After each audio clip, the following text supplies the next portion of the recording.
Olá, tudo bem? Vamos começar mais um estudo aqui no nosso canal Estudando o Espiritismo. Hoje vamos dar sequência ao estudo das páginas selecionadas do Evangelho. Temos feito uma seleção de páginas que representam cada um dos capítulos. Se você não assistiu aos estudos anteriores, tem um card aqui em cima que você pode acessar. Hoje estamos no capítulo 16, Não se pode servir a Deus e a Mamon, e vamos fazer um comentário sobre o item 9, intitulado A Verdadeira Propriedade. Essa mensagem é uma mensagem do espírito Pascal e se encontra na parte das instruções dos espíritos. O capítulo Não se pode servir a Deus e a Mamon, ele é dedicado particularmente a ao estudo do tema da riqueza. A gente lembra que Jesus havia dito: é mais fácil um camelo passar no buraco da agulha do que o rico entrar no reino dos céus. A gente observa que não há uma mesma preocupação de Jesus em falar ou fazer qualquer advertência em relação à pobreza. Ele só faz em relação à riqueza. E quando a gente observa o texto de Kardec, no Evangelho segundo o Espiritismo, a gente vai ver que Kardec também faz uma longa observação, né? Dedica um capítulo inteiro, que é esse 16, para falar da riqueza, do uso da riqueza, inclusive ponderando aspectos positivos da riqueza, mas nos alertando sobre o tamanho perigo que é a posse da riqueza entre nós, porque ela acaba suscitando em nós o apego às coisas materiais, às paixões e principalmente, né, o afastamento de Deus, quando nós nos sentimos muito poderosos, muito donos do mundo, e aí acabamos nos afastando de Deus. Muito bem.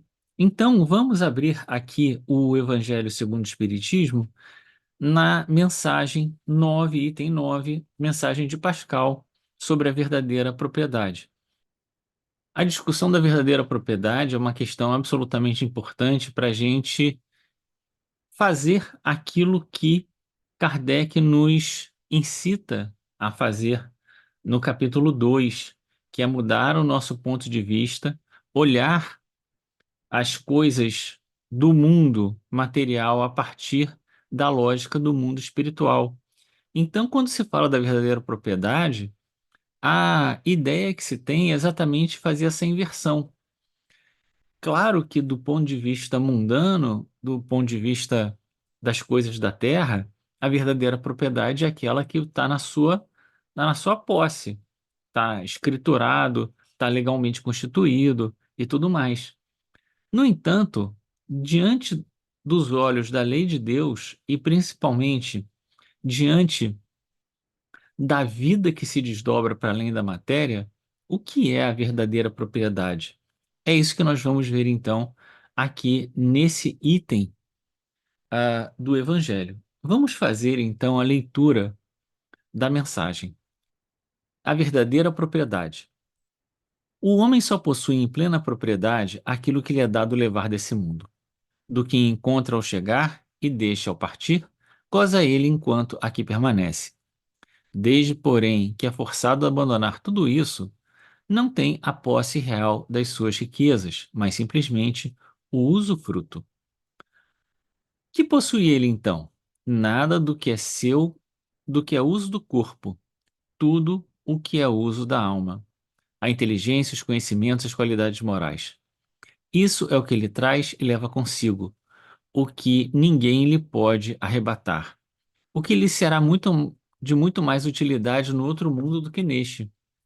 Depende dele ser mais rico ao partir do que ao chegar, porque aquilo que tiver adquirido em bem resultará a sua posição futura. Quando o homem vai a um país distante, constitui a sua bagagem de objetos utilizáveis nesse país. Não se preocupa com os que ali lhe seriam inúteis. Procedei do mesmo modo com relação à vida futura e fazei provisão de tudo quanto ali vos possais servir. Ao viajante que chega a um albergue, lhe é oferecido bom alojamento, desde que o possa pagar. A outro, de recursos mais modestos, toca um menos agradável.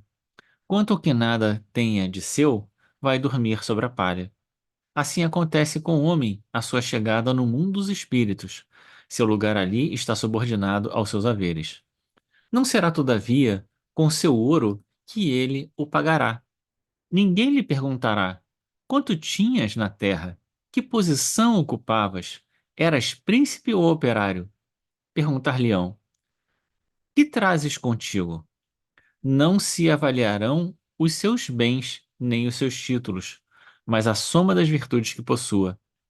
Ora, sob esse aspecto, o operário pode ser mais rico que o príncipe. Em vão alegará que antes de partir da terra, pagou a peso de ouro a sua entrada no outro mundo. Responder-lhe-ão: os lugares aqui não se compram, conquistam-se por meio da prática do bem. Com a moeda terrestre pudestes comprar carros, casas, palácios. Aqui tudo se paga com as qualidades do coração. És rico dessas qualidades?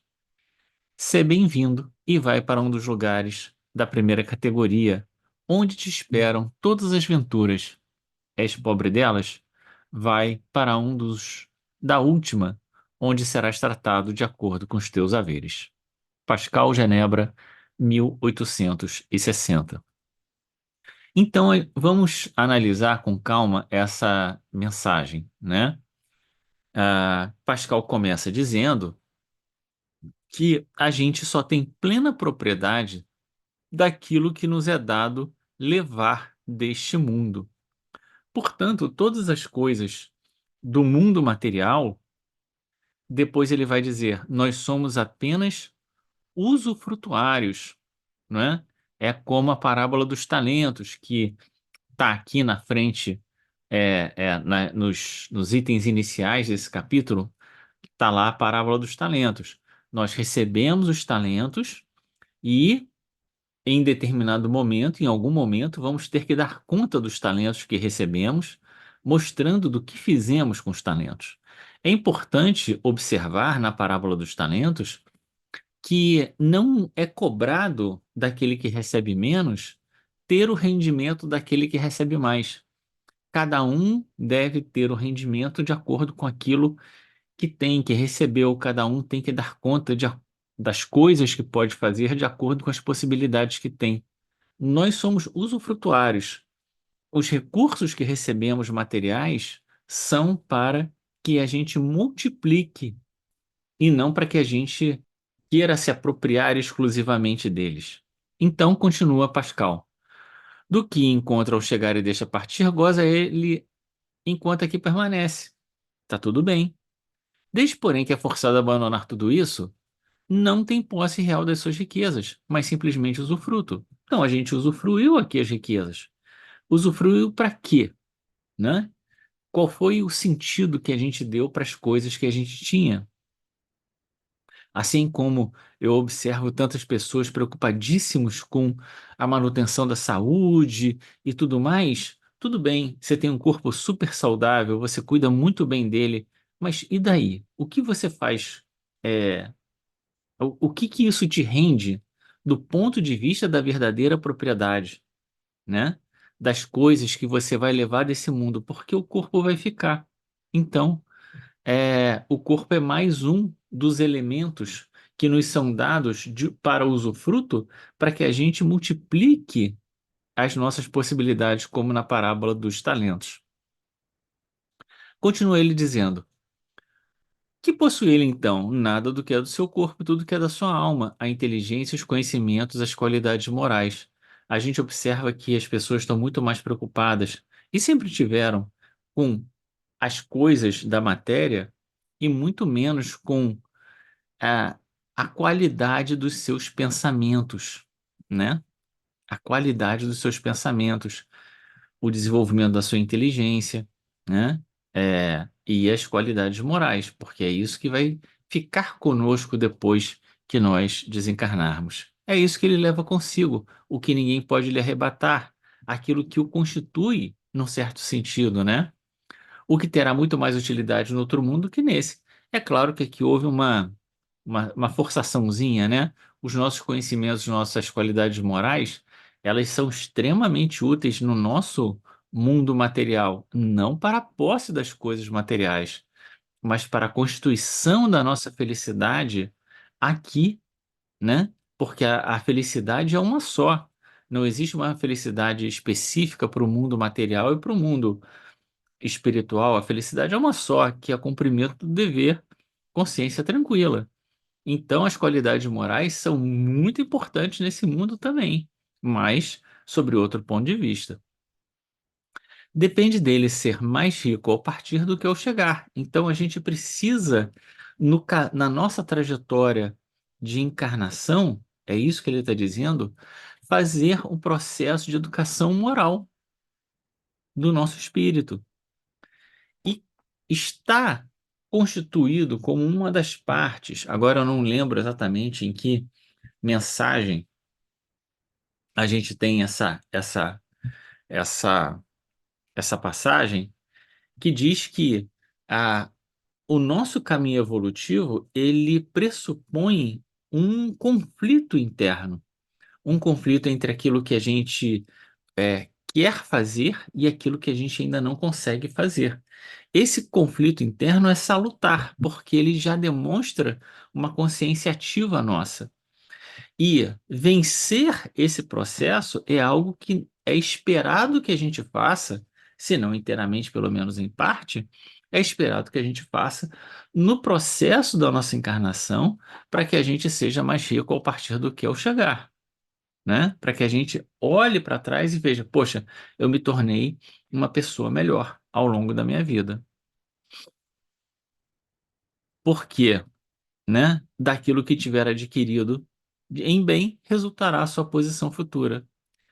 Quando o homem vai a um país distante, constitui a sua bagagem de objetos utilizáveis nesse país. Não se preocupa com que ali seria inútil. Procedeis do mesmo modo em relação à vida futura, e fazei provisão de tudo quanto ali vos possa servir.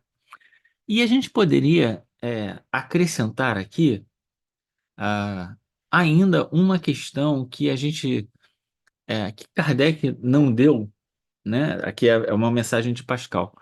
Mas Kardec não deu muita,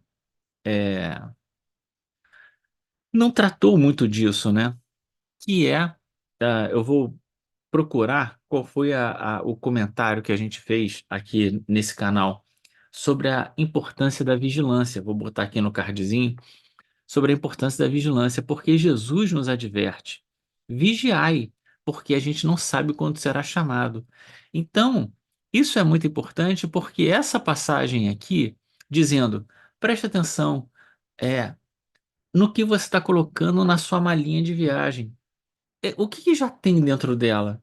Ela já está totalmente pronta? O quanto você está botando de coisas úteis dentro dela para a vida futura? Preste atenção, vigia. Por quê? Porque você não sabe quando é a hora da viagem, né? A gente não sabe quando é a hora do testemunho, a gente não sabe quando é a hora da viagem, a gente tem que estar provido de recursos, né? Que não sejam só para esse mundo. A gente tem que estar provido de recursos que sejam importantes para a nossa vida espiritual, né? Então, continua ele dizendo, Pascal, né? Ao viajante que chega a um albergue, lhe é oferecido um bom alojamento, desde que o possa pagar. E aí é aquela história, né? Quanto mais recursos você tem, melhor é, nessa comparação que Pascal faz, quanto melhor recurso você tem, melhor a sua acomodação, né? Todavia, no mundo espiritual, não é o ouro que ele tem que pagará pela sua posição no mundo espiritual. Ninguém lhe perguntará quanto tinhas na terra, que posição ocupava, se era príncipe ou operário. Perguntar-lhe-ão que trazes consigo. Não avaliarão os títulos, nem a soma mas a soma das virtudes. O que que isso nos lembra? Isso nos lembra a mensagem da rainha que está lá no capítulo 2. do Evangelho, né? Quando ela chega no mundo espiritual e ela diz algo mais ou menos assim. Ela diz: Olha, presta atenção. Ninguém vai te perguntar sobre as coisas que você tinha, os títulos que você tinha. Vão querer saber sobre o bem que você fez. Olha só, encontrei aqui. Mensagem a uma realeza terrestre, uma mensagem da rainha, capítulo 2 do Evangelho segundo o Espiritismo, item 8. A rainha diz assim: Para se granjear um lugar nesse reino espiritual, são necessárias a abnegação, a humildade, a caridade, as virtudes que Pascal está dizendo, em toda a sua celeste prática, a benevolência para com todos. Não se vos pergunta o que fostes, nem a posição que ocupastes, mas que bem fizestes, quantas lágrimas enxugastes com aquilo que você tinha, como na parábola dos talentos que a gente havia comentado. Então, a gente vê né, duas mensagens totalmente diferentes, uma mensagem da rainha, outra de Pascal, trazendo a mesma ideia para nós. Ora, sob esse aspecto, o operário pode ser mais rico do que o príncipe, né? Como na mensagem da rainha, como na mensagem de Lázaro, né? A história de Lázaro, o mendigo, né? Que ele era, né? Até a história de que acho que Lázaro era o mendigo, né? E o dono do lugar lá, Lázaro ficava mendigando, dizia que não conseguia comer nem o resto da comida dos cães, né? Dos porcos, sei lá, agora já não lembro mais a passagem direito. E quando chega no mundo espiritual, a posição se inverte, né? E o cara lá que era rico olha para Lázaro e diz: Pelo amor de Deus, me ajuda, né? Uma gota de água para saciar minha sede. Chega a dizer: Vai lá e avisa para os meus irmãos, porque eles estão fazendo tudo errado, né? E aí é dito para ele: Olha, ele já tem a mensagem, né? Nós já temos a mensagem, nós já sabemos o que fazer, então vamos fazer o que é necessário ser feito. Em vão se alegará que antes de partir da terra pagou a peso de ouro centrado no outro mundo. Responder-lhe-ão: Os lugares aqui não se compram, conquistam-se por meio da prática do bem. Com a moeda terrestre pudeste comprar campos, casas, palácios. Aqui tudo se paga com qualidade do coração. É rico dessa qualidade? Seja bem-vindo e vai para os lugares da primeira categoria. Parábola dos talentos, né? Multiplicou? Tinha pouco, tinha muito, não importa, multiplicou os talentos? Muito bem. Foi lá, assistiu aos outros, foi atencioso, né? Como a gente falou no comentário sobre a caridade, que tem um cardzinho aqui também que você pode acessar, né? Foi atencioso, se importou com o outro, tirou tempo para ir visitar aqueles que eram doentes, que necessitavam, teve um olhar caridoso para as dificuldades dos outros. Muito bem, seja bem-vindo, né? Se não fez nada disso, sinto muito, né? És pobre dessas qualidades? Sinto muito, vai para um dos últimos lugares e será tratado com os teus haveres. Então, aqui a gente vê é, além não, dois pontos importantes. Um é a ideia que a verdadeira propriedade é a propriedade que a gente tem das coisas que estarão conosco na vida espiritual. Aquilo que nós deixarmos para trás, nós somos apenas usufrutuários, administradores. Temos que dar conta da nossa mordomia. É a passagem, é a palavra de Jesus, né? Dar conta da tua mordomia, né? Daquilo que foi te dado para o quê? Qual é o sentido da nossa vida? O sentido da nossa vida é nos aproximarmos de Deus. E a mensagem de Deus para nós é aquela mensagem que diz: Deus faz com que o sol se levante todos os dias para os bons e para os maus, para os justos e para os injustos. Então a nossa tarefa nessa vida é de multiplicar as possibilidades, as bênçãos, os trabalhos, aquilo que nós somos capazes de fazer para os bons, os maus, os justos, os injustos, até porque todos nós aqui que estamos aqui encarnados, estamos mais ou menos na mesma situação. Não tem ninguém que pode se dizer e se arvorar a dizer que está numa posição muito melhor do que os outros. Estamos todos lutando e cabe a cada um dar a sua contribuição, dar o seu testemunho nessa vida, certo? Vamos terminar por aqui e eu agradeço a você que chegou até a esse ponto do vídeo.